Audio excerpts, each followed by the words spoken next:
Alléluia, bonsoir frères et sœurs, soyez les bienvenus en ce mercredi 29 août 2018. Bientôt le mois de septembre, ça passe très vite. On est quasiment, pratiquement à la fin de l'année. Donc on n'a pas de temps à perdre. Alléluia, servons notre Dieu. Ne perdons jamais l'occasion d'être dans la présence de Dieu, frères et sœurs. Et c'est ce que nous faisons encore ce soir. Nous n'avons pas de temps à perdre. Le Seigneur est en train de revenir. Donc vraiment, je bénis le Seigneur pour la grâce qu'il nous fait, pour la vie qu'il nous a donnée et aussi pour cette soirée d'enseignement qu'il nous donne. Alléluia. Donc ce soir, nous allons étudier la descendance héritière de la promesse. Amen. Sans plus tarder, je vais vous inviter à prendre vos Bibles dans Galates chapitre 3.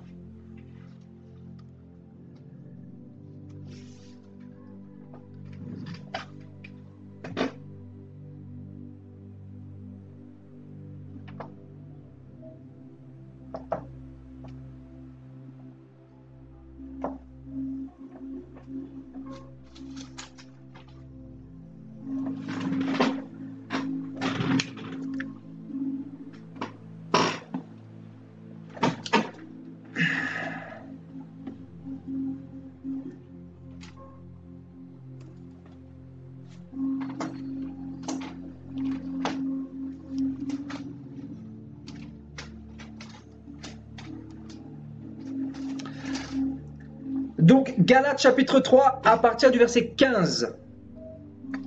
Alléluia. Si vous y êtes, on pourra commencer. Frères, je parle à la manière des hommes. Un testament en bonne forme, bien que fait par un homme, n'est annulé par personne, et personne n'y ajoute. Or, les promesses ont été faites à Abraham et à sa descendance, comme s'il s'agissait de plusieurs, mais comme il s'agit d'une seule, et à ta descendance, c'est-à-dire à Christ. Voici ce que je veux dire. Un testament que Dieu a confirmé antérieurement ne peut pas être annulé, et ainsi la promesse rendue sans effet par la loi, survenue 430 ans plus tard. Car si l'héritage venait de la loi, il ne viendrait plus de la promesse. Or, c'est par la promesse que Dieu a fait à Abraham ce don de sa grâce.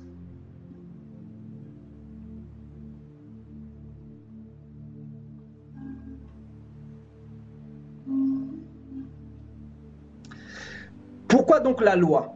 Elle a été donnée ensuite à cause des transgressions jusqu'à ce que vienne la descendance à qui la promesse avait été faite. Elle a été promulguée par des anges au moyen d'un médiateur. Or, le médiateur n'est pas médiateur d'un seul, tandis que Dieu est un seul. La loi est-elle donc contre les promesses de Dieu? Loin de là. S'il avait été donné une loi qui puisse procurer la vie, la justice viendrait réellement de la loi. Mais l'Écriture a tout renfermé sous le péché, afin que ce qui avait été promis soit donné par la foi en Jésus-Christ à ceux qui croient. Avant que la foi vienne, nous étions enfermés sous la garde de la loi, en vue de la foi, qui devait être révélée. Ainsi, la loi a été comme un précepteur pour nous conduire à Jésus-Christ, afin que nous soyons justifiés par la foi. La foi étant survenue, nous ne sommes plus sous ce précepteur, car vous êtes tous enfants de Dieu par la foi en Jésus-Christ. Vous tous qui avez été baptisés en Christ, vous avez revêtu Christ. Et au verset 28, il n'y a plus ni juif ni grec, il n'y a plus ni esclave ni libre, il n'y a plus ni homme ni femme, car vous êtes tous un en Jésus-Christ. Et si vous êtes à Christ, vous êtes donc la descendance d'Abraham, héritier selon la promesse. Alléluia, gloire à Dieu. Voilà, j'étais en mission à l'île de la Réunion et j'étais en train de méditer la Bible, la parole du Seigneur, et il m'avait ouvert un peu l'esprit par rapport à ce verset 29. C'est pour cela que ce soir, Dieu m'a mis à cœur de parler sur ce thème, de prêcher sur ce thème. Donc, la descendance héritière de la promesse. Parce que, frères et sœurs, ici, Paul nous dira dans son épître aux Galates, il va nous dire au verset 16, « Or, les promesses ont été faites à Abraham et à sa descendance. Il n'est pas dit « aux descendances ».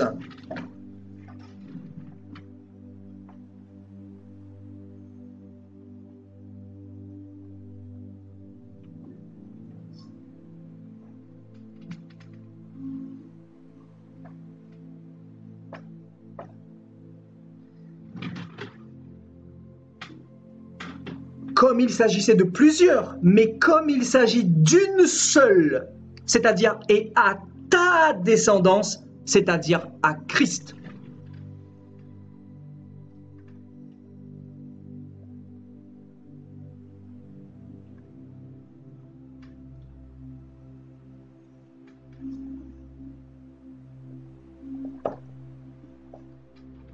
Amen. Donc, ici, Paul, animé par l'Esprit de Dieu, va nous dire que tous ceux qui ont la foi en Jésus-Christ sont de cette descendance-là. Et Paul va nous dire qu'il n'y a pas plusieurs descendances. Donc, il ne va pas s'adresser aux descendants, mais à ta descendance, c'est-à-dire Christ. Et regardez au verset 28, qu'est-ce qu'il va dire? Il n'y a plus ni juif, ni grec, ni homme, ni femme, ni libre, ni esclave, car vous tous, vous êtes un en Jésus-Christ. Alléluia. Donc, Paul va nous dire qu'il n'y a plus ni juif, ni grec, ni esclave, ni libre, ni catholique, ni baptiste, ni pentecôtiste, ni témoin de Jéhovah, ni islam, ni secte, ni tout ce que le diable nous présente à travers le monde.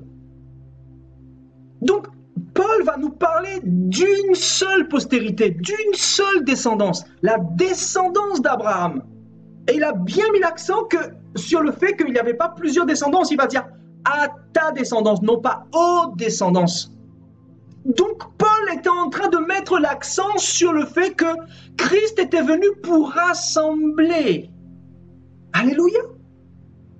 Et dans ce monde, quand nous regardons la chrétienté actuelle, nous pouvons que constater des divisions partout.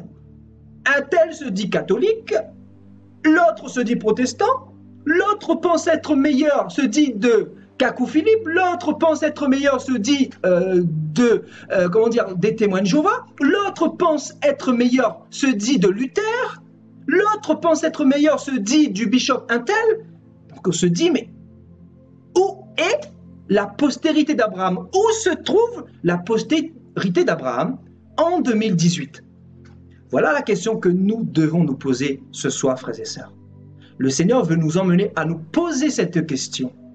Où se trouve la descendance d'Abraham en 2018 dans toute cette confusion? Parce que Paul va mettre l'accent sur la descendance. Parce qu'il n'y en a qu'une. Amen.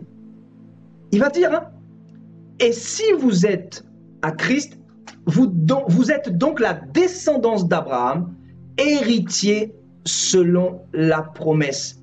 Et plus haut, il dira, vous tous, vous êtes un en Jésus-Christ. Donc Paul, en fait, quand il parle de cette unité, il parle de ce royaume. Parce que devant Dieu, il y a deux royaumes. Il y a le royaume de Satan, d'un côté, qui représente toutes les religions, qui représente toutes les divinités, qui représente tous les démons. Et de l'autre côté, il y a le royaume des cieux, le royaume céleste, qui représente tous les anges, qui représente tous ses enfants, qui représente la descendance d'Abraham, la descendance de Christ. Alléluia. Donc, il n'y a pas 10 000 postérités. Si pour le monde, il y a plusieurs manières de voir les choses, pour nous qui sommes nés d'en haut, il n'y a qu'une seule manière de voir les choses, c'est-à-dire la manière que Christ a vue, c'est-à-dire l'enseignement doctrinal que Christ nous a donné, l'enseignement que Paul a reçu également du Seigneur Jésus-Christ. Et il va dire, il n'y a plus ni juif, ni grec, ni esclave, ni libre, ni femme, ni homme, car vous tous, vous êtes un en Jésus-Christ. Donc, vous voyez, le royaume de Christ n'est pas divisé. Donc, tout ce que vous voyez en ce moment dans ce monde-là, partout sur cette planète-là, ces divisions, ces systèmes, ces dénominations, vous devez comprendre que ça ne vient pas de Jésus-Christ. Amen. Pourquoi? Parce que la Bible dit dans Jean 10 que Satan est venu pour tuer, pour égorger, pour détruire, pour diviser. C'est lui qui est le prince de la division, parce qu'il divise pour mieux régner. Alléluia. Et les gens, en 2018, ne se posent même plus la question de se dire, mais pourquoi toute cette confusion? Je vais vous montrer un schéma dans un instant, vous allez comprendre. Là, je vais développer simplement ce passage-là pour que Dieu nous ouvre l'esprit à comprendre son évangile, à comprendre la saine doctrine. Parce que nous, en étant chrétiens, nous devons nous référer à la Bible. Nous ne devons pas nous référer à ce que le pape a dit, à ce que Luther a dit, à ce que les Mormons ont dit, à ce que Jacques Roussel a dit. Nous devons nous référer non pas à ce que nos pasteurs, nos bishops, nos prophètes nous disent, mais à ce qui est écrit dans la parole de Dieu. Parce que nous, les hommes de Dieu, nous ne faisons que retranscrire ce qui est écrit dans la Bible.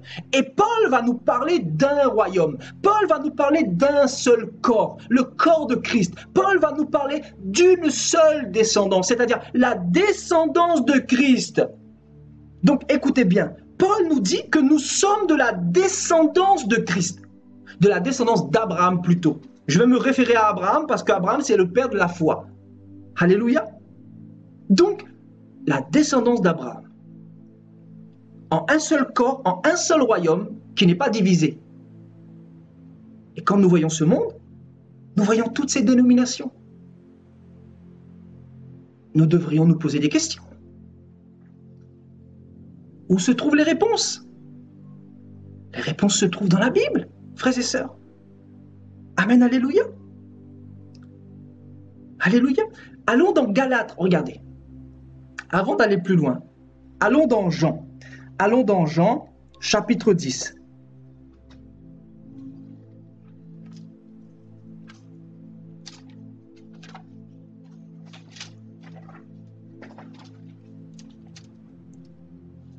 Au verset 16.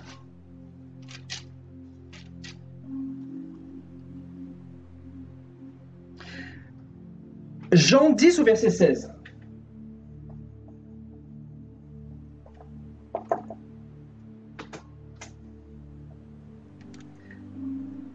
J'ai encore d'autres brebis qui ne sont pas de cette bergerie. Celles-là, il faut aussi que je les amène.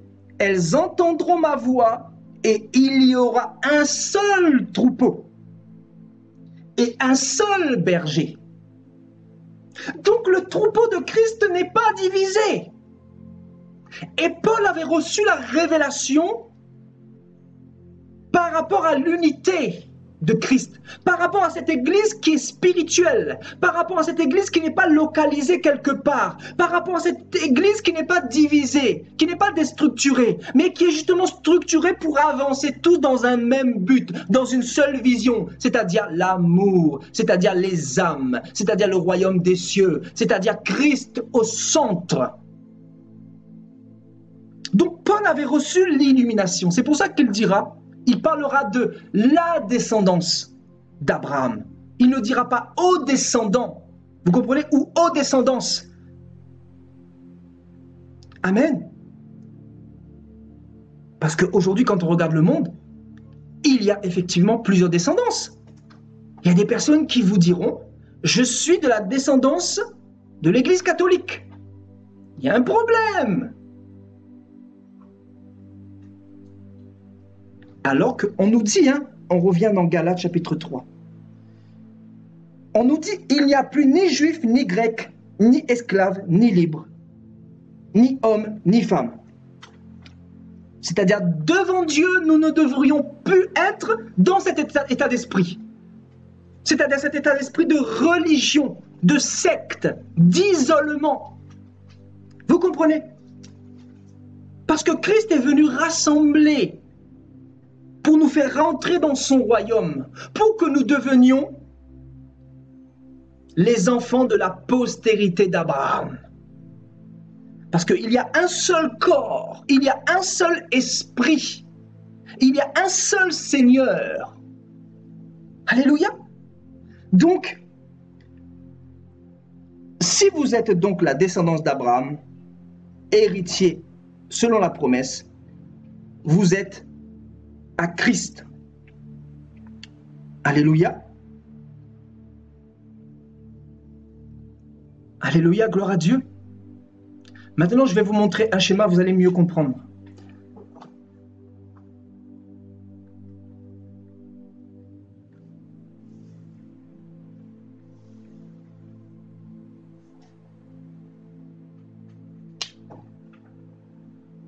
Donc ici, je suis parti sur Google.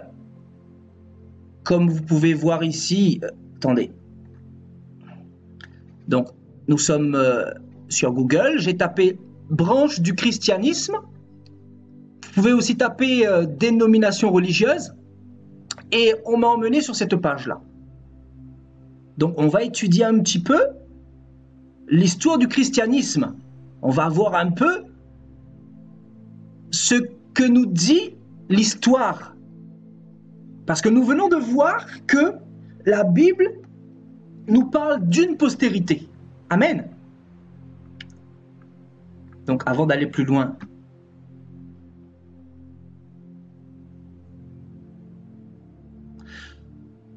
donc ici, frères et sœurs, nous avons la descendance héritière de la promesse. Nous sommes d'accord? Donc le christianisme initial, comme Google appelle cela. Amen. Donc le christianisme initial, que nous, on appellera la descendance héritière de la promesse. C'est-à-dire l'évangile pur, l'évangile que Christ est venu nous donner il y a 2000 ans. L'évangile qui sauve, l'évangile qui rassemble, l'évangile qui ne divise pas. Alléluia. Regardez maintenant. À partir de 325 après Jésus-Christ, Satan va commencer à paganiser l'église du Seigneur. Il va commencer à faire rentrer des francs-maçons. Il va commencer à faire rentrer des sorciers, des théologiens. Il va commencer à embrouiller l'humanité par différents conciles. Donc le concile, bien évidemment, c'est un rassemblement d'évêques pour apporter des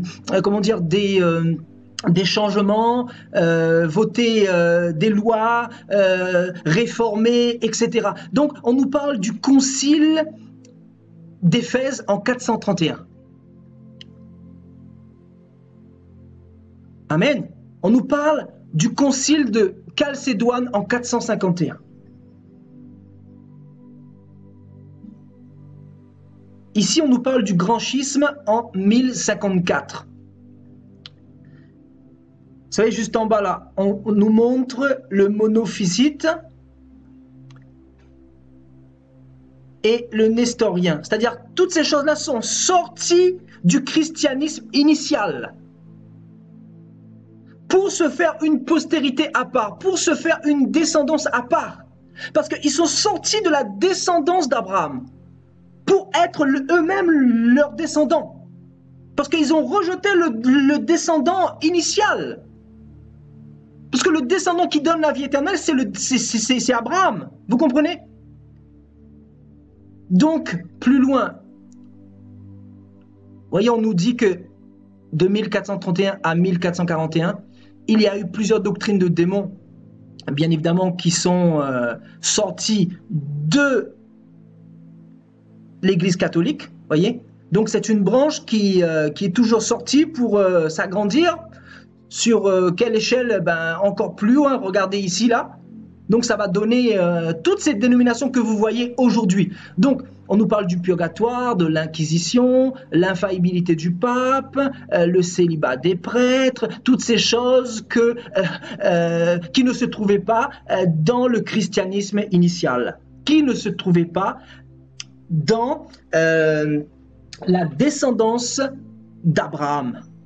Vous voyez, des choses qui ont été ajoutées, donc forcément, ils ne sont plus les descendants d'Abraham, mais ils sont les descendants d'un autre.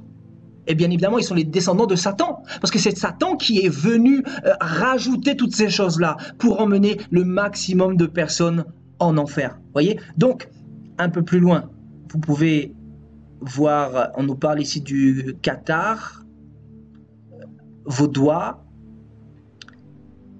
Un peu plus loin, on nous parle de la réforme protestante. Vous voyez, la réforme protestante. Et de cette réforme, regardez toutes les mini-dénominations qui sont nées, frères et sœurs. Regardez.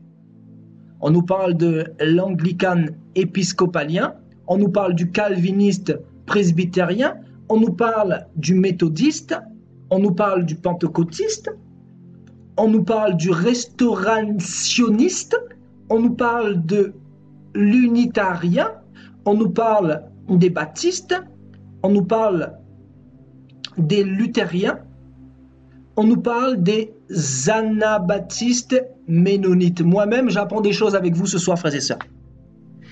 Et un peu plus bas, on nous parle de cette seconde lignée-là. Donc en haut, c'est plutôt la lignée catholique.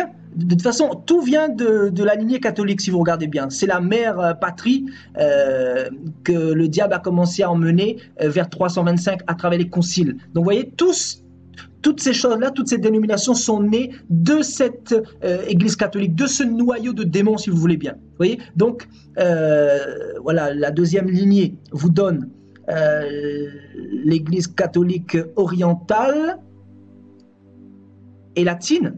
Donc on nous parle de 21 conciles en tout qui ont eu lieu. Vous imaginez? On vous parle ici de l'église orthodoxe avec 7 conciles. Et on vous parle de l'église orthodoxe orientaux avec 3 conciles. Un peu plus bas, on vous parle des Assyriens avec 2 conciles. Mais on se dit, mais quelle confusion, frères et sœurs! Paul nous parle de la descendance héritière du royaume. Et Satan vient et nous présente ces choses bizarroïdes. Et aujourd'hui, nous sommes en 2018 ans après Jésus-Christ. Donc, il y a de quoi emmener de la confusion dans l'humanité. Vous comprenez, frères et sœurs? Voilà, nous continuons un peu plus bas.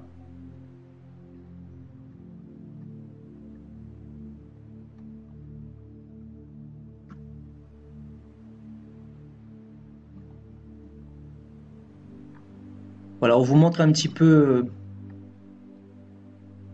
on vous explique un petit peu les différentes réformes qu'il y a eu. Hein. Donc au XVIe siècle, le protestantisme, le baptisme, le pentecôtisme évangélique, de l'église anglicane, l'église latine. Ici, on vous parle du christianisme ancien. Voyez le langage que emploie Babylone?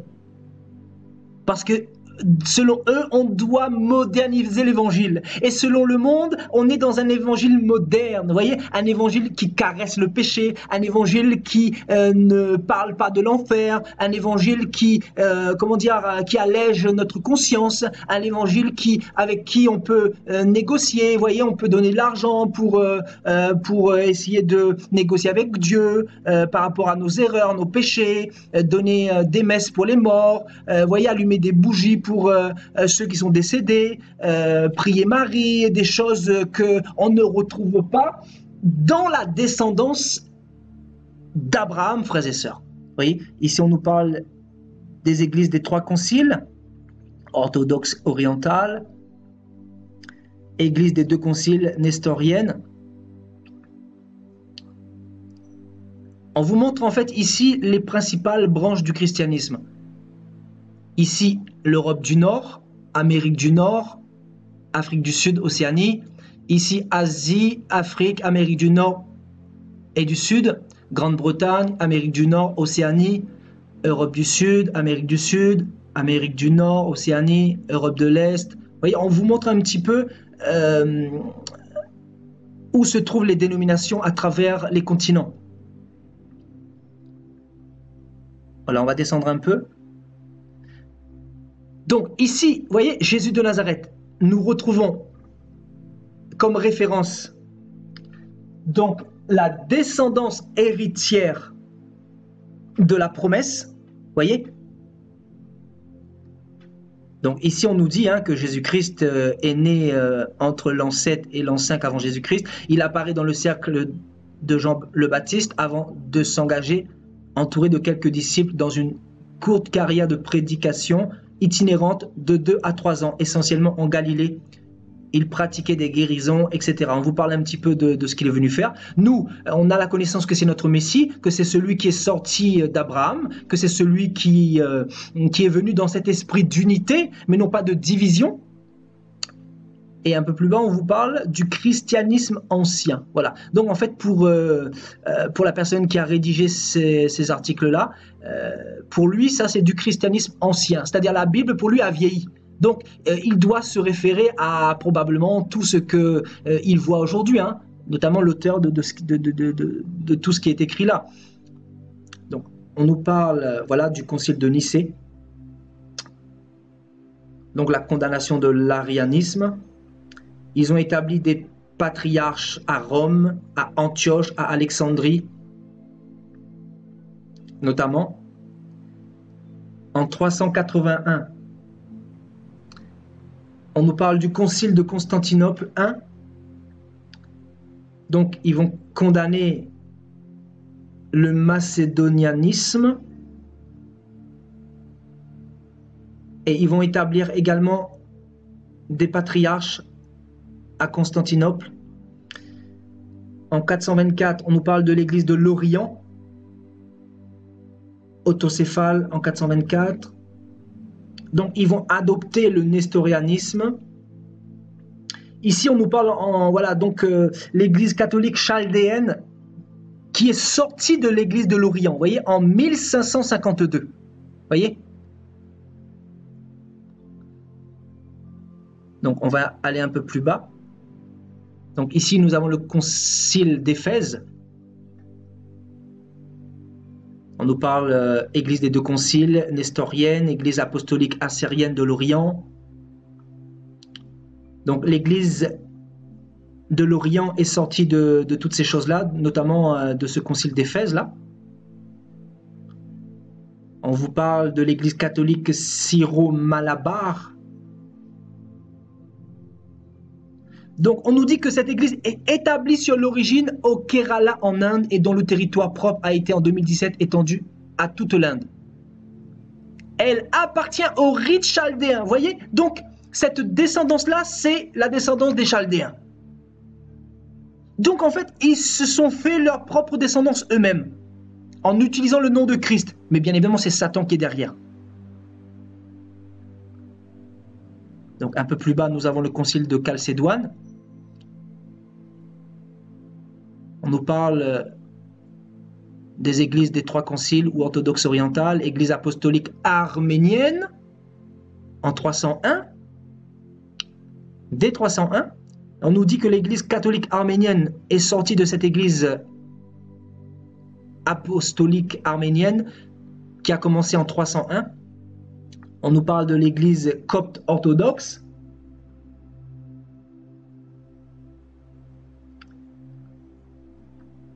On nous parle de l'église éthiopienne orthodoxe.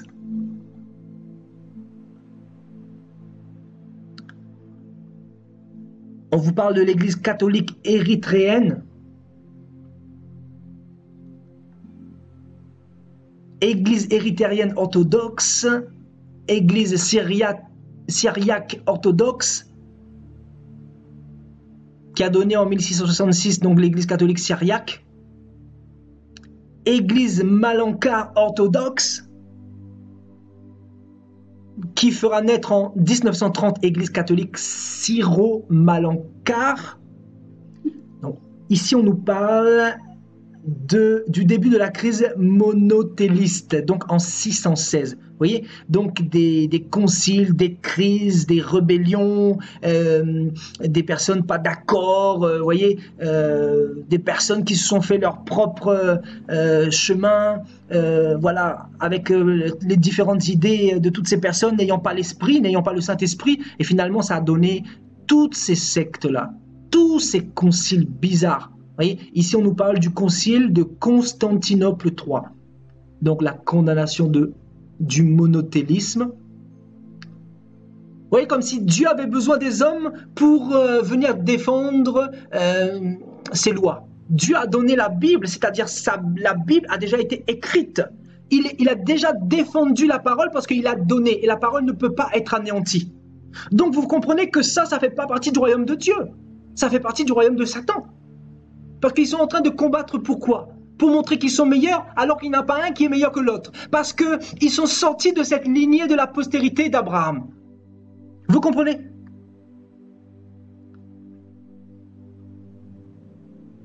Donc ici en 1054, on vous parle du grand schisme. Donc église des sept conciles, église orthodoxe d'Antioche, qui donnera en 1724 église grecque catholique melkite, etc.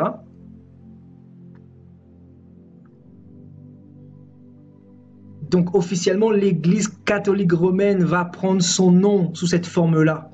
Vous voyez? À partir de ce grand schisme-là. Donc en fait, le grand schisme, c'est quoi? C'est la séparation des églises d'Orient et d'Occident. Également appelé grand schisme d'Orient par les catholiques. Donc vous voyez, on nous parle de séparation. Donc ça se sépare toujours, si vous voulez bien. Plus les siècles avancent, plus le temps passe, plus les gens se séparent, plus les gens se font leur propre secte, leurs propres idéologies, et pour donner voilà, ce que nous sommes aujourd'hui en 2018, dans ce monde de confusion, etc. Donc en 1179, on nous parle de l'église vaudoise.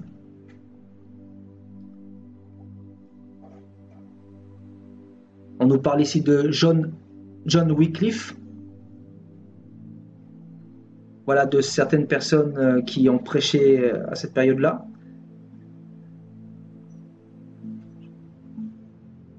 Voilà, si on descend un peu plus, en 1512, on nous parle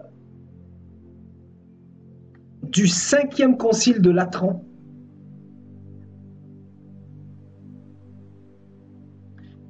Eux, ils vont condamner le concile schismatique de Pise suscité par Louis XII de France. Au XVIe siècle, on nous parle de la Réforme, donc du protestantisme. Donc vous voyez, nous, on se rapproche plus du protestantisme. Hein. Donc les soi-disant réformés. Vous voyez, tous ceux qui se disent réformés, là, qui se disent nés d'en haut, ils se disent protestants pourtant, hein, et ils se disent nés d'en haut. Tandis que Paul nous dit que nous qui sommes en Christ, nous ne sommes pas divisés. Mais nous sommes de la descendance héritière de la promesse, c'est-à-dire la descendance d'Abraham. Parce qu'en réalité, il disait quoi tout à l'heure, Paul? Il y a une seule descendance. Il n'en a pas plusieurs. Non pas aux descendances, mais à ta descendance, c'est-à-dire à Abraham, à Christ. Vous comprenez toujours, vous suivez toujours, frères et sœurs? Voilà, donc le protestantisme, donc la réforme, Luther, lui, bon, bah, Dieu a utilisé Luther pour ramener, c'est vrai, des hommes à la vérité. Mais Luther n'aurait pas dû, comment dire, protester. Parce qu'il ne s'agit pas de protester quoi que ce soit. Vous comprenez? Parce que la parole est là. L'évangile est là. À nous de retourner à la parole. Donc, ils ont appelé cette dénomination le protestantisme. Parce qu'effectivement, ils ont protesté tout ce qui s'est fait avant, notamment à travers les catholiques, à travers le paganisme, à travers les différentes réformes, les différents schismes, etc. Vous voyez, les différents conciles notamment. Donc, eux, ils ont protesté tout ça. Parce que Luther avait reçu l'illumination de la vérité. Et donc, au lieu de ramener le peuple à la doctrine biblique, lui, il va créer le protestantisme. Vous voyez, donc en 1517.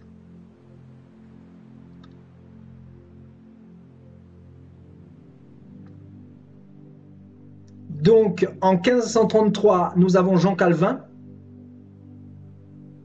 Donc, on nous dit que Jean Calvin était un théologien français, un important réformateur et un pasteur emblématique de la réforme protestante du XVIe siècle, notamment pour son apport à la doctrine dite du calvinisme. Vous voyez? Donc, on va mettre toujours des noms pour embrigader les hommes dans des boîtes, dans des cages, dans des systèmes, dans des repères bizarres. Alors, notre repère à nous, c'est Abraham.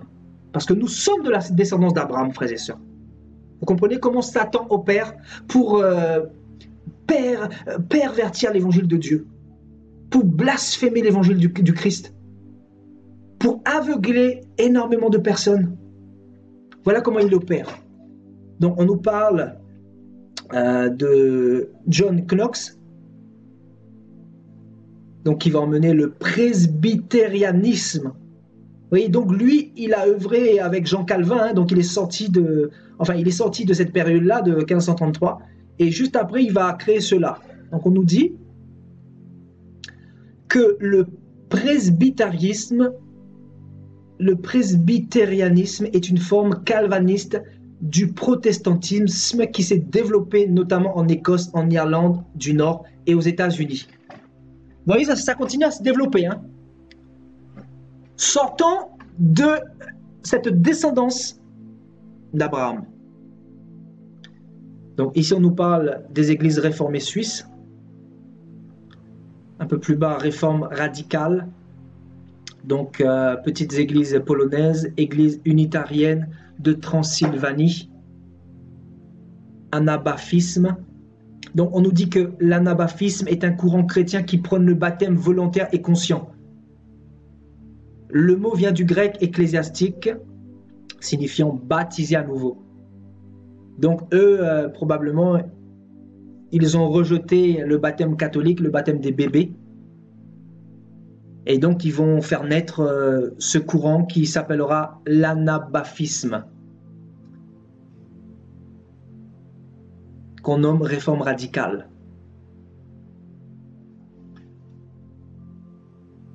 Voilà, donc les baptistes viennent justement de John Smith, 1609. On nous dit que le baptisme est un courant chrétien évangélique issu d'un réveil démarré par les pasteurs anglais John Smith en Hollande, puis Thomas Elwes en Angleterre en 1612. Ce mouvement se caractérise par l'importance donnée à la Bible, à la nouvelle naissance. Vous voyez donc, au fur et à mesure, il y a comme un semblant de réveil, mais toujours embrigadé dans cette dénomination. Vous voyez donc, la confusion. Convention baptiste du Sud. Donc voilà, qui va naître de cette alliance baptiste mondiale de 1609. Donc un peu plus bas, pour ne pas trop perdre de temps. 1610, la fraternité remontrante. Oui, donc un autre mouvement du protestantisme va naître toutes ces choses-là, qui va être fondé en Hollande à la fin du XVIe siècle par Jacobus Arminius. Là, un peu plus bas, Société religieuse des Amis en 1650. En 1827, on nous parle de John Neslon Darby. Voilà. En 1832, on nous parle du mouvement de la restauration. Donc restaurer quoi, je ne sais pas.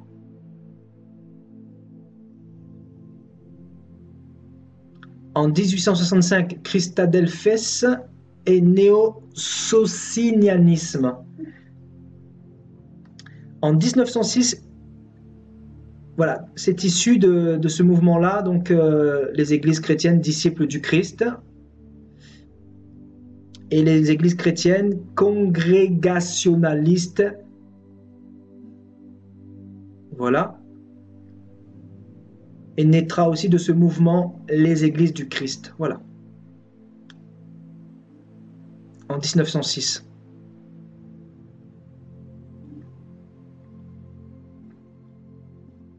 Donc en 1832, on nous parle de l'église catholique apostolique. Ben ça, c'est la meilleure, vous voyez. L'église catholique apostolique est une dénomination religieuse qui unit divers éléments chrétiens issus d'un mouvement millénariste britannique datant du début du 19e siècle. Vous voyez, avec les différentes filiales qui naissent de cela. Vous voyez, au 19e siècle, on nous parle des églises millénaristes américaines. Donc voilà, d'où sont nées toutes ces sectes dont je vais vous en parler tout de suite là. Donc 1830, on nous parle de l'église de Jésus-Christ des saints des derniers jours. Donc les Mormons, frères et sœurs, les Mormons.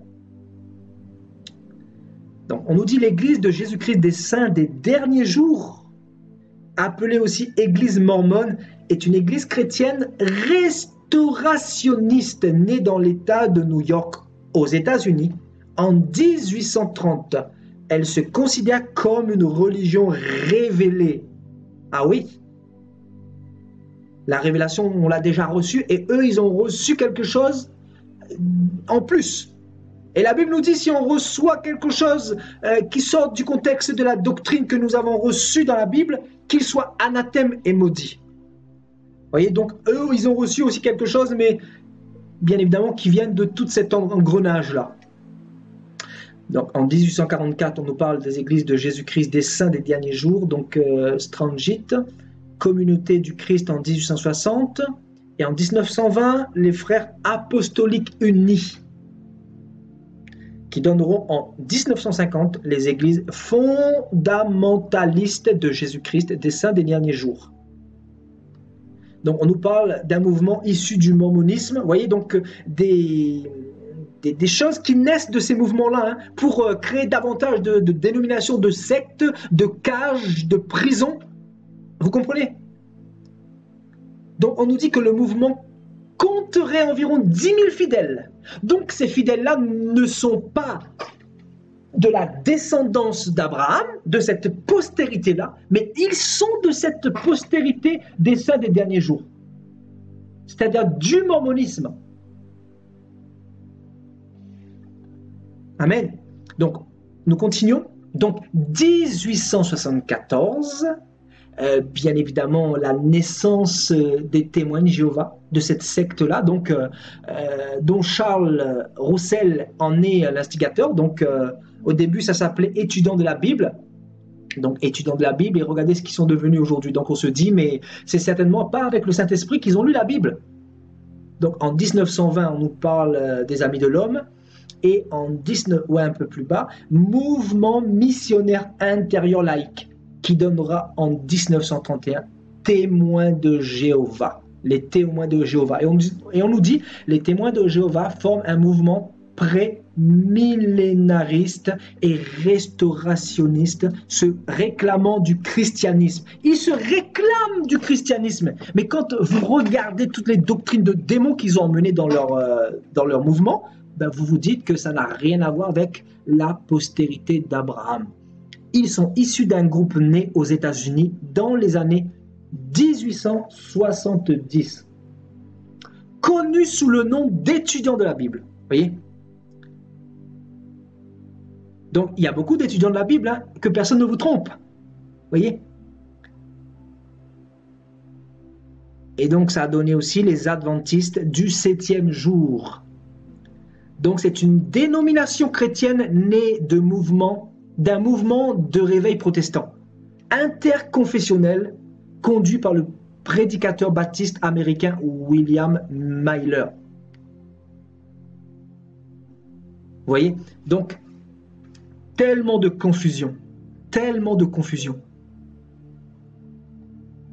Donc après, on vous montre voilà, toutes ces choses-là qui sont nées de, voilà, de ces choses-là, de ces réformes protestantes, catholiques, apostoliques, qui donneront la doctrine spirite, l'antoinisme, la science chrétienne, l'Église universelle de Dieu, l'Église de l'unification. Oh my God! Donc, bien évidemment, ici, il s'agit d'une église fondée en Corée du Sud en 1954 par Sun Myung-moon. Et l'église est également connue sous le nom de secte Moon. Ah ben vous voyez, hein? C'est un groupement religieux clos sur lui-même et créé en opposition à des idées et des pratiques religieuses dominantes. Vous voyez? Donc ça c'est carrément, voilà, et sectaire toujours, hein, vous voyez? Donc on va descendre un peu plus bas. Ici on nous parle de l'anglicanisme qui sont nés de toutes ces choses d'en haut là, vous voyez, le concile de Trente, Église catholique romaine. Vous voyez, donc pour vous montrer vite fait brièvement, hein, on ne va pas tarder à terminer sur cette page là. Donc l'Église catholique ou l'Église catholique apostolique romaine est la plus grande église chrétienne avec plus d'1 milliard de baptisés. 1 milliard de baptisés. Elle réunit l'ensemble des chrétiens en communion avec le pape et les évêques. Ah bien évidemment, avec le pape et les évêques, non pas avec Christ de la postérité d'Abraham. Waouh! L'Église catholique est une des plus vieilles institutions religieuses. Est-ce que Christ est venu fonder une institution? Pas du tout. Christ disait « Mon royaume n'est pas de ce monde ». Parce que si mon royaume était de ce monde, mes serviteurs auraient combattu pour moi. Donc vous dites de ces systèmes-là, frères et sœurs, de ces institutions religieuses, comme ils le disent, alors que Christ n'a pas fondé cela. Il y a un problème. Vous voyez, en 1723, Église vieille catholique, donc eux, ils vont refuser la condamnation du jansénisme. Donc, il y a tellement de confusion. En 1916, on nous parle de la naissance de l'Église catholique libérale en Angleterre. Donc, on nous parle d'une Église indépendante, un mouvement religieux d'inspiration occultiste, théosophique. Vous voyez, on vous parle de l'occultisme dedans. Donc, voilà, c'est Satan qui est dedans, encore une fois. Hein. Donc, on vous parle la petite église qui va refuser certaines choses de ces conciles-là. Lors du concile du Vatican I de l'église catholique romaine, on nous dit que l'église gallicane va refuser l'infaillibilité. C'est-à-dire par rapport au pape, parce qu'il disait que le pape était infaillible. Alors que la Bible nous dit que tous sont pécheurs et tous sont privés de la gloire de Dieu. Dans Romains 3, on nous dit clairement qu'il n'y a pas un juste, pas même un sur la terre. Il n'y a que Jésus-Christ qui n'a jamais péché, parce qu'il est Dieu. Donc ici, on vous parle de l'Église catholique chrétienne qui va refuser aussi l'infaillibilité. Et il va se réunir à l'Église vieille catholique. Waouh! Vous voyez donc des prostituées qui se rallient à d'autres prostituées pour former la prostitution spirituelle. Donc c'est-à-dire Babylone. Sortez de Babylone mon peuple, afin que vous n'ayez point part à ces fléaux, disait le Seigneur. Vous voyez, en bas on vous parle du concile Vatican II. On nous dit le deuxième concile œcuménique du Vatican. Donc on vous parle de l'œcuménisme, frères et sœurs. C'est un terme très très très important. L'œcuménisme, c'est quoi? C'est le mélange, c'est la confusion. La confusion, c'est voilà tout ce mélange bizarre là qui forme voilà ce monde actuel. Vous voyez? Il est le 21e concile œcuménique de l'Église catholique.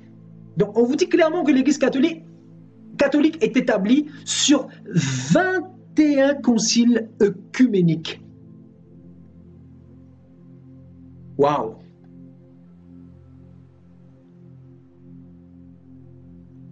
Donc mouvement traditionnaliste schismatique.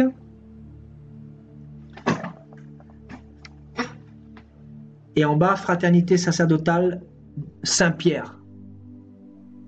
Waouh, si Saint-Pierre pouvait voir ça, il nous dirait, Seigneur, Satan est trop fort. Donc la fraternité sacerdotale Saint-Pierre, abrégée en FSSP, est une société de vie apostolique catholique traditionnaliste de prêtres et de séminaristes en communion avec le Saint-Siège. Ah oui, le Saint-Siège. Ah, elle a été fondée en 1888 par Joseph Bizig. Ça doit être encore un autre franc-maçon celui-là, et plusieurs autres membres de la fraternité sacerdotale. Donc, quand on vous parle de fraternité déjà, ben, c'est la franc-maçonnerie. Vous voyez, ce sont des francs-maçons qui ont vraiment mis tout ça dans le monde hein, pour emmener les âmes en enfer. Et malheureusement, ben voilà, le peuple est détruit par manque de connaissances. Vous voyez? Donc, on vous montre les 4 grands courants. Hein. Donc, le protestantisme, l'orthodoxie, l'Église catholique romaine.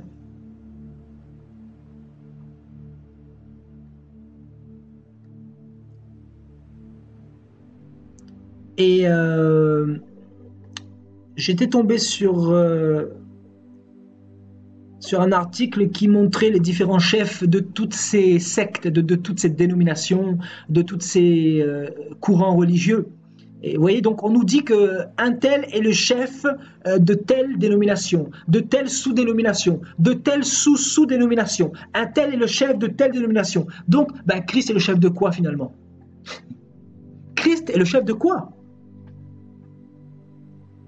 Donc, frères et sœurs, il y a un problème quelque part, vous voyez?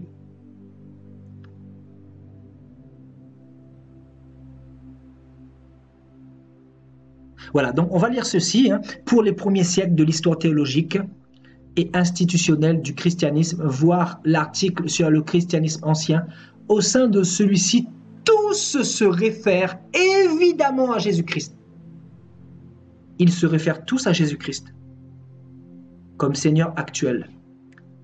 Mais les définitions sur sa personne, la réalité de sa mort, son rapport à l'Ancien Testament, divise l'Église.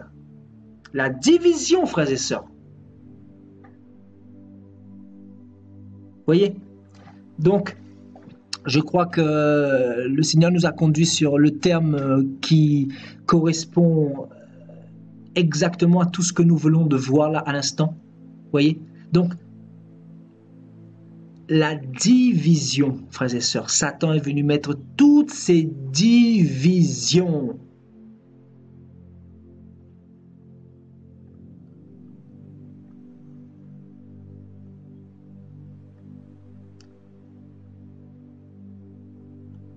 Maintenant, nous allons revenir dans Galates chapitre 3, tous ensemble. Très, très important. Donc, Galates chapitre 3. Oui, je vous ai montré toutes ces choses pour que vous puissiez comprendre ce verset-là. C'est pour ça que la Bible dit qu'il y aura très peu qui seront sauvés. C'est pour ça que la Bible dit que large est la porte qui mène à la perdition. Et il y en a beaucoup qui passent par là. Vous voyez? Il y en a beaucoup qui passent par là. Beaucoup, beaucoup, beaucoup. Et très peu trouvent le chemin du royaume des cieux. Parce que Satan, là, il travaille énormément. Regardez son système. Regardez son système apostate de mélange, de confusion. C'est tellement bien coordonné que si tu ne recherches pas Dieu toi-même, là, tu meurs comme ça et tu vas en enfer avec toute ta famille, avec tous tes ancêtres également. Incroyable, frères et sœurs. Donc, Galates, chapitre 3, au verset 16. On nous dit, et il n'est pas dit aux descendances, comme il s'agissait de plusieurs, mais comme il s'agit d'une seule, c'est-à-dire à ta descendance. C'est bien écrit, hein, à ta descendance, c'est-à-dire à Christ. Et au verset 28, on nous dit, il n'y a plus ni juif, ni grec, c'est-à-dire ni protestant, ni catholique, ni baptiste, ni luthérien, ni calviniste, ni mormon, ni témoin de Jéhovah. Car vous tous, vous êtes un en Jésus-Christ. Et si vous êtes à Christ, si vous êtes à Christ, c'est-à-dire l'unité, Christ c'est l'unité. C'est pour ça que Christ disait, si quelqu'un ne naît d'eau et d'esprit, il ne peut voir le royaume des cieux. Naître d'eau et d'esprit, c'est quoi? C'est sortir de tous ces systèmes religieux, sortir de toute cette confusion, sortir de toutes ces dénominations, sortir de tous ces courants de prostitution. Et ça, beaucoup ne veulent pas. Parce qu'ils vous diront, c'est ma tradition, je suis né là-dedans, je suis bien là-dedans, j'allume des bougies pour mes ancêtres parce qu'on m'a appris à faire comme ça. Vous voyez, beaucoup ne veulent pas de Dieu parce qu'ils préfèrent leur tradition. Et malheureusement, ils vont partir en enfer, frères et sœurs. Amen. C'est pour ça que Dieu dit dans la Bible, mon peuple est détruit parce qu'il lui manque la connaissance. Le monde n'a pas la connaissance de ces choses-là. Pourtant, frères et sœurs, nous trouvons cela sur Internet. Vous voyez, je vais vous montrer. Voyez.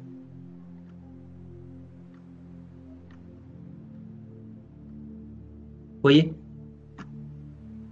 Vous tapez branche du christianisme, hein, voyez, vous allez atterrir sur cette page de Wikipédia, qui est très connue sur Google. Vous voyez, les gens ne prennent même pas la peine de rechercher la vérité. Et ils ne savent pas que Satan a emmené toutes ces choses-là pour les plonger dans des traditions, dans des cultures, dans le mensonge, dans le paganisme. Et Satan est un expert en matière de paganisme, frères et sœurs. Donc, vous voyez, et si vous êtes à Christ, c'est-à-dire si vous êtes dans l'unité, vous êtes donc la descendance d'Abraham, héritier selon la promesse. Donc, Dieu veut nous dire comme ça ce soir, ceux qui vont partir à l'enlèvement sont ceux qui appartiennent à la descendance d'Abraham. Donc, tous ceux qui appartiennent à l'Église catholique ne partiront pas à l'enlèvement de l'Église. Tous ceux qui appartiennent à la mouvance protestante ne partiront pas à l'enlèvement de l'Église. Tous ceux qui se disent des mormons, des pentecôtistes, des témoins de Jéhovah, de tout ce que vous venez de voir, frères et sœurs, à l'instant, n'auront aucune chance de partir à l'enlèvement de l'Église. Parce que ceux qui vont partir sont ceux qui appartiennent à la descendance d'Abraham, non pas à la descendance du catholicisme. Parce que regardez certaines personnes, le langage qu'ils vont avoir. Ils vont vous dire, ben moi je suis catholique et je vais mourir catholique. Vous vous imaginez? Alors que Jésus-Christ n'a pas fondé l'Église catholique. Jésus-Christ n'a pas fondé l'Église protestante. Jésus-Christ n'a pas fondé les saints des derniers jours, les mormons, etc. Vous voyez, on vient de voir quand est-ce que toutes ces choses ont pris naissance. Donc, il y a une histoire. La Bible, ma Bible me parle de la descendance héritière de la promesse, qui est la descendance d'Abraham. Pourquoi passer par des détours bizarres, mélanger Christ avec la tradition? Pourquoi? C'est pour aller en enfer, tout simplement. Paul est clair et net là-dessus. Il dit, il n'y a plus ni juif, ni grec, ni esclave, ni libre. C'est un message prophétique. Paul nous dit que nous ne devons pas être dans la division. Amen. Alléluia. Et regardez ce que nous dit Galates. Regardez, allons dans Galates chapitre 5.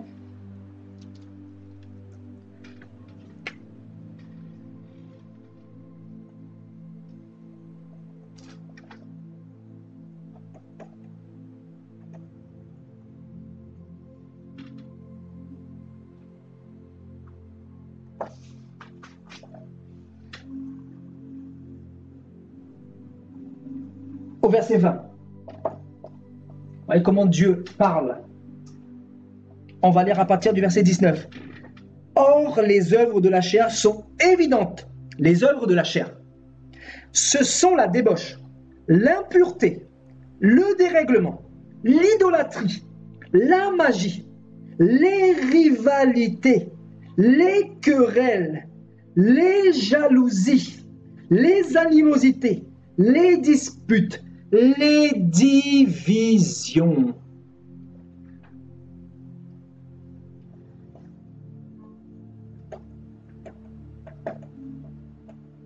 Les divisions, c'est ce que nous venons de voir. Les sectes. Les divisions, les sectes.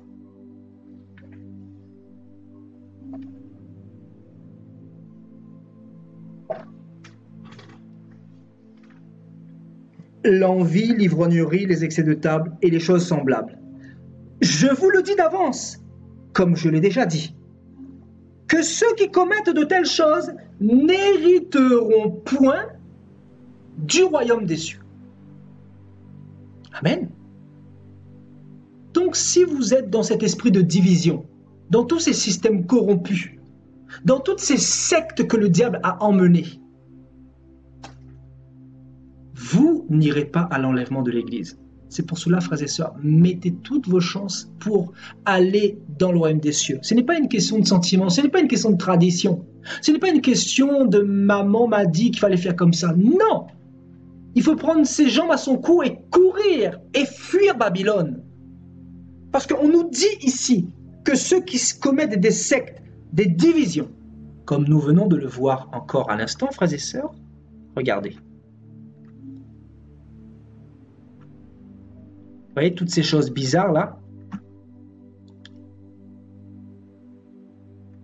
Vous voyez donc la postérité d'Abraham, ici le christianisme initial, et regardez toutes ces choses-là. Les sectes, les divisions, vous voyez, ça se divise à chaque fois. Ça se divise, et ça se redivise encore. Voilà, division, division, division, division, division. Donc ici c'est un peu la, comment dire, l'arbre généalogique de la division de, voilà, du christianisme. Vous voyez? Et donc division, secte, et on ne se retrouve plus là-dedans, tout simplement parce qu'il faut en sortir. Amen. Il faut en sortir. Amen. Regardez ce que la Bible nous dit dans Apocalypse.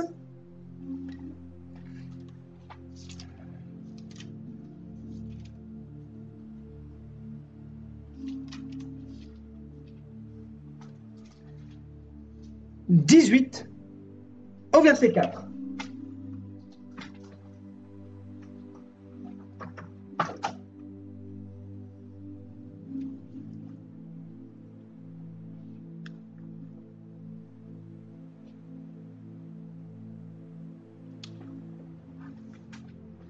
Et j'entendis du ciel une autre voix qui disait « Sortez du milieu d'elle, sortez du milieu d'elle, mon peuple, afin que vous ne participiez point à ses péchés et que vous n'ayez point part à ses fléaux, car ses péchés se sont accumulés jusqu'au ciel, et Dieu s'est souvenu de ses iniquités. » On nous dit que dans ces systèmes-là, il y a le péché, il y a l'iniquité. C'est-à-dire, ces systèmes-là combattent l'évangile de Christ. Ils se disent de Christ. Ils utilisent le nom de Christ. Mais ils ne prêchent pas la doctrine que Christ a prêchée. C'est-à-dire cette doctrine de la descendance d'Abraham. C'est-à-dire la foi, mais accompagnée des œuvres. Parce que Jacques, chapitre 2, verset 26, dira que la foi sans les œuvres est morte. Amen. Tandis que eux, ils disent qu'ils ont la foi et ils ont la religion, ils ont une dénomination. Donc, frères et sœurs, il n'en est pas ainsi avec Christ. Christ nous veut pour lui, c'est-à-dire dans son royaume, non pas dans le royaume de l'autre, non pas dans le royaume de la division, non pas dans le royaume de la confusion. Parce que Christ n'est pas un Dieu de confusion. Christ est un Dieu de vérité. Il est la vérité. Quand il arrive, il expose tout. Là, ce soir, il est en train d'exposer toutes ces ténèbres. C'est-à-dire la vérité, quand elle arrive, elle dévoile tout. Elle révèle tout. Elle nous montre tout. Tout ce qui est caché. Et tout ce qui est caché a été révélé ce soir, notamment à travers des sources sûres. Donc, allez vérifier vous-même sur Wikipédia. Et Dieu vous demande de sortir de toutes ces dénominations chrétiennes-là. Quand on vous demande de qui vous êtes, vous dites clairement que vous êtes de la postérité d'Abraham, de la descendance d'Abraham, de la descendance. Non pas des descendants ou d'une descendance quelconque, non, de la descendance d'Abraham, frères et sœurs. Alléluia, gloire à Dieu. Donc, on nous dit que Dieu va juger justement Babylone là. Donc, sortez de Babylone.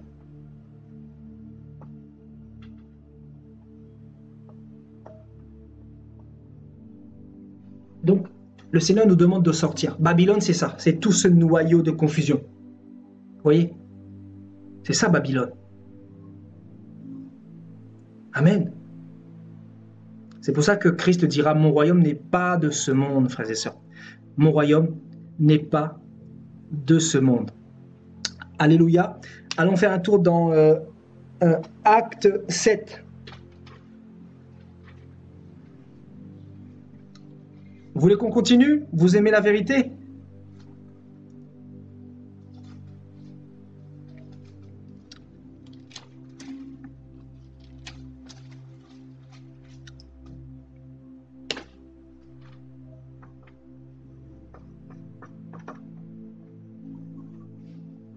À partir du verset 48.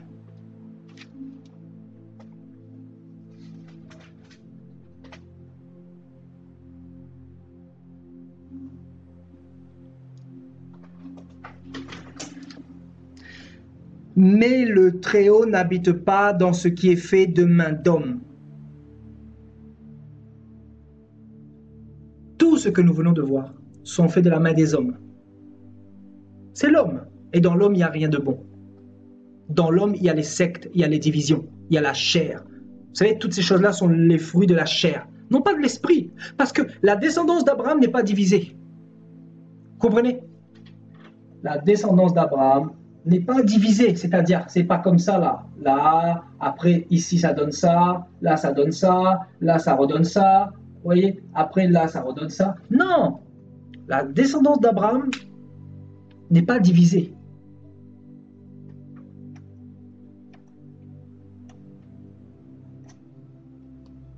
Amen. C'est un royaume uni, un royaume construit sur le roc, sur l'amour, dans la paix. Amen. Pourquoi la paix? Pour ne pas qu'il y ait des discours genre « moi je suis de l'Église catholique ». Parce que toutes ces choses-là, finalement, ça a provoqué quoi? Des guerres, des troubles. Regardez aujourd'hui, les gens se combattent sur Internet pour savoir qui a la meilleure doctrine, qui a la meilleure vision. L'autre va dire aux catholiques, oui, repens-toi, sinon tu vas aller en enfer. Il va lui taper dessus parce qu'il pense être mieux, il est protestant. Donc, il n'y en a pas un qui est meilleur que l'autre. C'est vrai que Luther, Dieu a utilisé aussi pour ramener les gens. Dieu fait ce qu'il veut, il est souverain. Il a utilisé Luther. Parce que Luther lui-même, il a voulu connaître la vérité. Vous comprenez? Mais ce n'est pas Dieu qui a dit à Luther, voilà, forme le protestantisme. Non. Amen. Donc,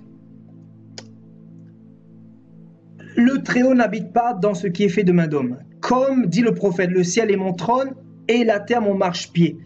Quelle maison me bâtirez-vous, dit le Seigneur? Ou quel sera le lieu de mon repos? N'est-ce pas ma main qui a fait toutes ces choses? Homme au cou raide, incirconcis de cœur et d'oreille, vous vous opposez toujours au Saint-Esprit. Beaucoup s'opposent au Saint-Esprit. Vous savez, ici, Étienne a été lapidé pour avoir prêché la postérité d'Abraham, pour avoir prêché la descendance d'Abraham. Il leur a dit, Dieu n'habite pas dans toutes vos sectes. Dieu n'habite pas dans vos bâtiments. Dieu n'habite pas dans vos synagogues. Mais Dieu habite dans la descendance d'Abraham.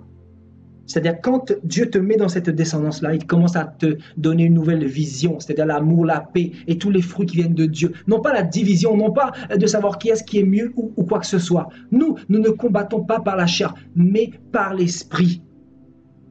Amen.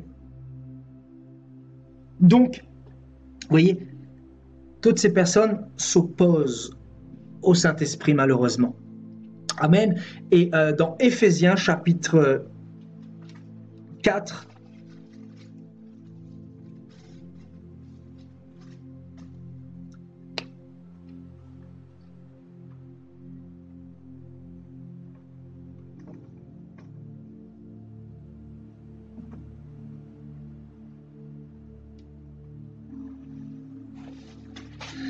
Éphésiens chapitre 4, au verset 3.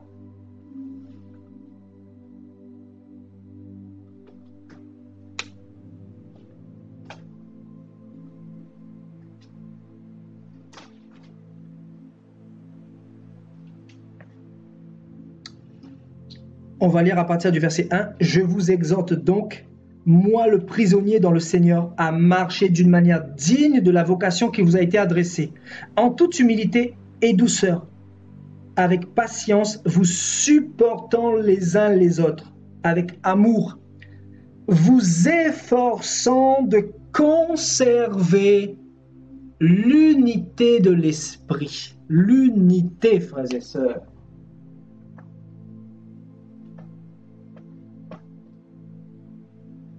Oui, pourquoi Dieu n'est plus dans ces systèmes-là? Parce qu'il n'y a pas l'unité. L'unité de l'esprit par le lien de la paix. Vous voyez, on nous parle de l'unité et de la paix. Voyez? Parce que Dieu est un Dieu de paix. Dieu n'est pas un Dieu de guerre.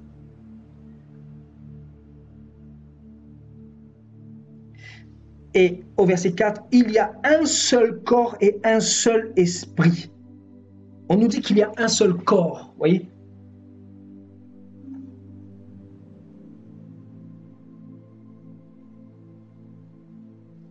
Donc, un seul corps, et c'est Christ. Il n'y a pas plusieurs corps, il n'y a pas plusieurs descendances. Vous voyez? Un seul corps, une seule descendance.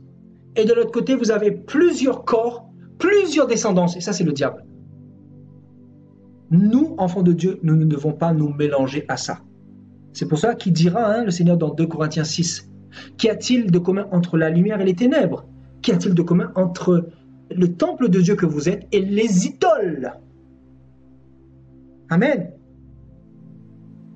Alléluia. Donc, il y a un seul baptême au verset 5, une seule foi, un seul Dieu et Père de tous, qui est au-dessus de tous et parmi tous et en tous, frères et sœurs. Donc, l'unité qui est très importante pour être à Christ et pour être sauvé surtout. On ne va pas tarder à terminer. On va partir dans Actes chapitre 17.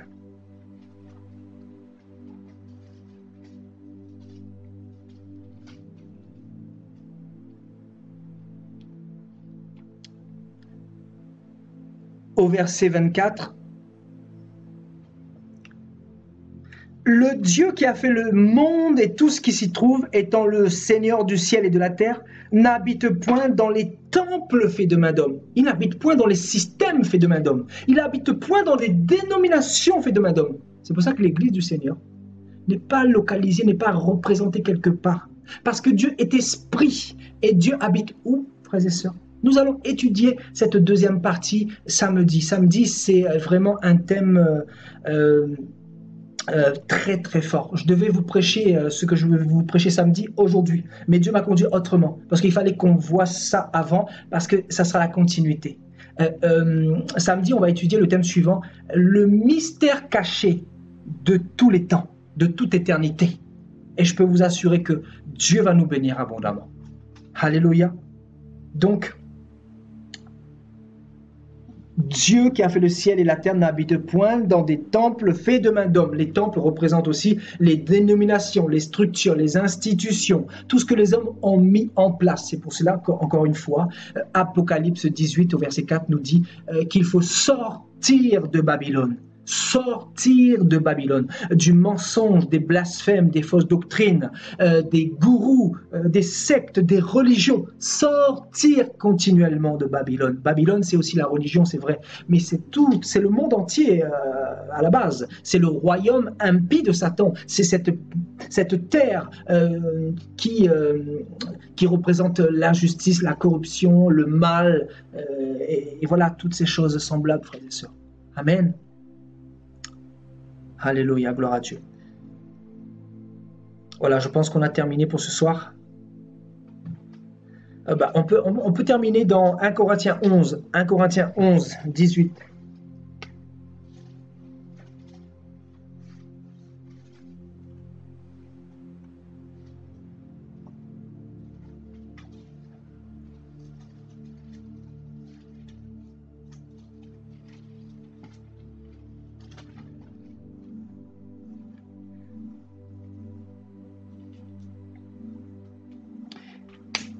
Et d'abord, j'apprends que lorsque vous vous réunissez en assemblée, il y a parmi vous des divisions. Vous voyez, Satan n'a pas changé. Dans l'église de Corinthe, il était déjà en train de provoquer ces divisions-là. Vous voyez, il y a parmi vous des divisions.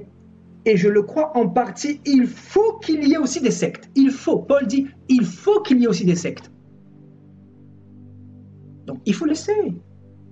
Dieu nous a dit qu'il fallait que ces choses arrivent, l'apostasie. Vous voyez, avant son retour. Et c'est ça l'apostasie. Il faut qu'il y ait aussi des sectes parmi vous afin que ceux qui sont approuvés soient reconnus comme tels au milieu de vous. Vous voyez? Donc Paul dit il faut qu'il y ait des sectes pour que ceux qui sont de Christ soient aussi vus à travers leur message. Parce que ceux qui sont de Christ ne sont pas dans la division, ne sont pas dans ces sectes, ne sont pas dans ces boîtes, dans ces prisons. Ceux qui sont de Christ ne sont pas enchaînés parce qu'ils ont été libérés par Christ de tous ces principes élémentaires, dira l'apôtre Paul, frères et sœurs. Alléluia. Voilà, nous avons terminé pour ce soir. Je bénis le Seigneur pour nous avoir éclairé encore ce soir.